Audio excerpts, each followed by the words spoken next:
Alô pessoal de Sala de Trânsito, tudo certo? Vamos para mais um vídeo falando sobre trânsito, dessa vez trazendo novidades para vocês em relação à fiscalização relacionada aos veículos de emergência. No finzinho de 2022, nós tivemos a publicação da resolução número 985 do Conselho Nacional de Trânsito, CONTRAN, que aprovou o novo Manual Brasileiro de Fiscalização de Trânsito. O MBFT é a referência para os agentes da Autoridade de Trânsito, ou seja, os agentes que atuam na fiscalização de trânsito, em relação aos procedimentos nas inúmeras infrações de trânsito que estão previstas no CTB. Quando um condutor comete uma infração, por exemplo, existe lá uma ficha de fiscalização do Manual Brasileiro de Fiscalização de Trânsito que norteia o agente quanto ao procedimento ali para a lavratura do auto, enfim, questões relacionadas à fiscalização. E uma das novidades que nós tivemos em relação à publicação do novo manual tem a ver com os veículos de emergência.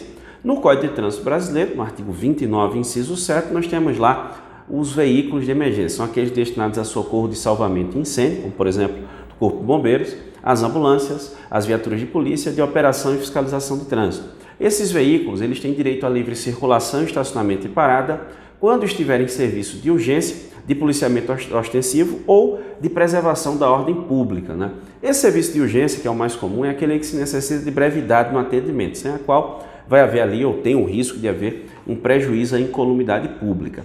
O que acontece até então? Se um veículo de emergência desse, por exemplo, uma ambulância, ele excede o limite de velocidade, em um dispositivo medidor de velocidade, um radar, acaba constatando essa infração, era feita a autuação, o proprietário do veículo, geralmente um ente público, vamos lá, recebia a notificação de autuação e aí o condutor ou alguém ali responsável por esse tipo de coisa lá no órgão, na entidade, o que é que seja, ficava responsável por juntar uma documentação necessária para comprovar que aquele veículo, naquele dia, naquela hora, estava de fato em situação de urgência. Quando isso era comprovado, o julgador do órgão de trânsito responsável pela autuação, ele simplesmente arquivava ali o auto de infração e não existia nenhuma punição para o veículo de emergência.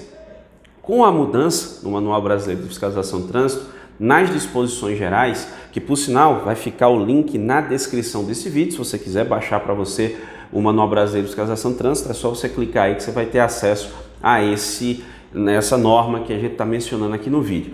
Lá nas disposições gerais do Manual Brasileiro de Fiscalização de Trânsito, nós temos a seguinte determinação a partir de agora.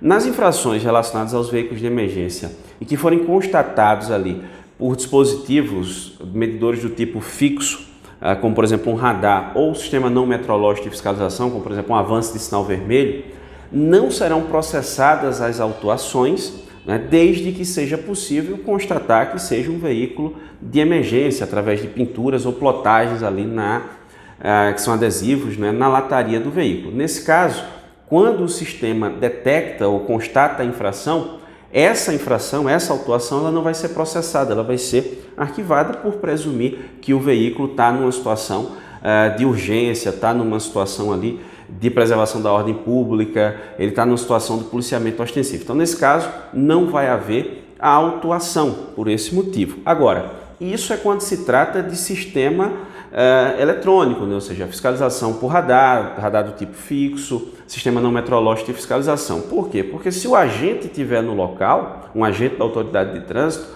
e ele constatar o cometimento de uma infração, considerando que um sistema não tem como fazer o discernimento se o veículo está ou não em situação de urgência, o agente teria uma capacidade maior de fazer essa análise, o agente poderia autuar. O questionamento que eu mais tenho recebido sobre isso é: mas será que o pessoal não vai abusar aí da boa vontade, querer avançar sinal vermelho, exceder limite de velocidade sob o argumento que está numa situação de urgência? Bom, o condutor de veículo de emergência ele é um profissional diferenciado, ele passou por um curso de formação específico e ele tem um conhecimento técnico um pouco mais apurado que o condutor comum para que ele não cometa esse tipo de irregularidade, ou seja, que ele realmente só exerça essa prerrogativa de livre circulação, estacionamento e parada, que está previsto no Código de Trânsito Brasileiro, quando ele efetivamente precisar exercer essa atividade, acionando ali o dispositivo de iluminação intermitente e o dispositivo sonoro, caracterizando a necessidade de ter o trânsito livre à sua frente ou de fazer manobras que sejam contrárias às regras de trânsito, mas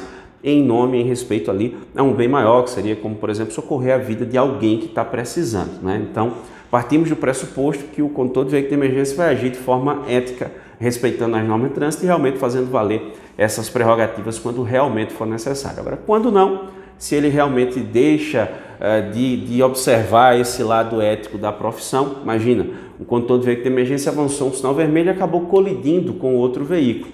E quando vai se verificar, ele não estava numa situação de urgência. Bom, então ele pode ser responsabilizado do ponto de vista administrativo, civil até criminal, a depender das circunstâncias. Então a legislação traz uma prerrogativa ali para esses veículos, mas precisam ser observadas regras gerais também. E você, atua na área, condutor de veículo de emergência, já se deparou com essa situação? Você concorda com o que a gente trouxe? É desfavorável à mudança? O que é que você acha? Vá deixando aí nos comentários. Se você ficou com dúvida, concorda, discorda, fique à vontade. Você que nos acompanha sabe que aqui o canal é para a gente trocar informação e aprender todo mundo junto. Eu agradeço muitíssimo a você que me acompanha até aqui. Um grande abraço e até a próxima.